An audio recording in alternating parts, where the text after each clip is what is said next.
نمرود من حیث طاغوت زمان خود شناخته میشد. حتی به حدی رسیده بود که دعوای خدایی کرده بود. میخوایم مواجهه ابراهیم خلیل الله را با طاغوت زمان یا نمرود صحبت بکنیم.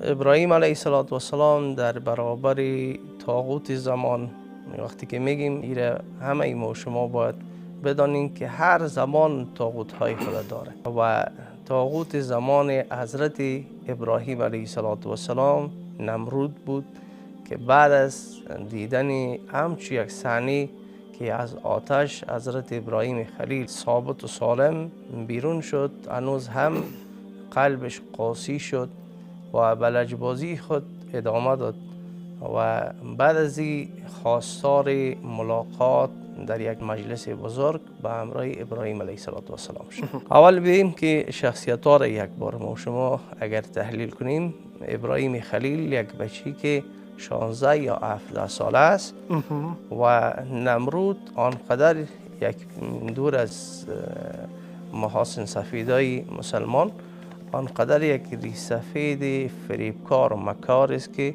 همه پیروایی که بتپرستا هستند در یک خفت علمی نگاهشان کرده و همین خفت علمی باعث ازی شده که حتی نمرود به حیث خدای خود قبول میکنند. تصویر زیبای قرآن عظیم الشان از این مورد برای ما شما میده که الم تر الی الذی حاج ابراهیم فی ربه ان آتاه الله الملک.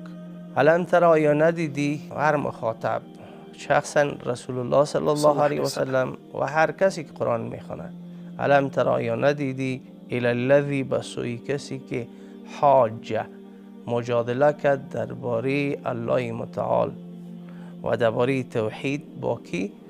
با ابراهیم علیه السلام فی ربه، در مورد رب خود. ببینید چقدر انسان کم ظرف بوده.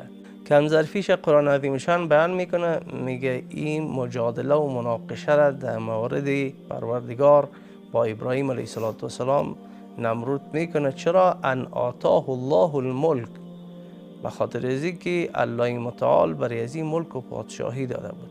چیزی را که برای ما و شما نشان میده که انسان ها به غیر از مردای مؤمن، به غیر از انسان های صالح، کسایی که واقعیت برشان ملک و پادشاهی داده شده، اگر ظرف نداشته خود گم کرده.